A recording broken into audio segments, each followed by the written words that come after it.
Clock is ticking. The deadline's approaching to send in your income tax forms. You have 1 hour to file electronically. 27 First News reporter Matt Horn explains what could happen if you miss the deadline. You're getting back from federal, what you're getting back from state. Just hours before deadline, Youngstown State University student Lisa Adams filed her taxes. I guess I like the rush of it. Lisa's not alone. Andrew Riekstad, owner at Tax 29 in Boardman, says there's usually an increase of people filing taxes right before deadline.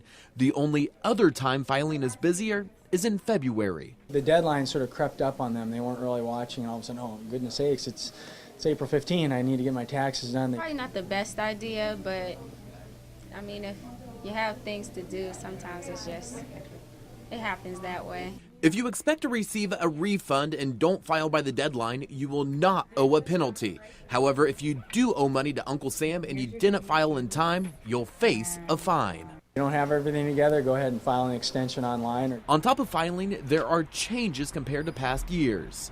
In the past, post offices would stay open later to help accommodate those people filing taxes in the 11th hour. This year, they didn't stay open late in the Youngstown area, meaning that those people had to look for other options. The IRS estimates more than 8 of every 10 tax returns are filed online.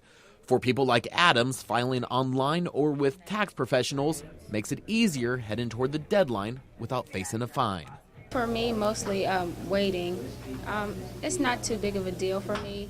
Filing taxes, you have to do it. So. It's suggested if you're going to be late and you do owe money on taxes, you send the IRS what's called a good faith estimate of how much you'll owe on those taxes.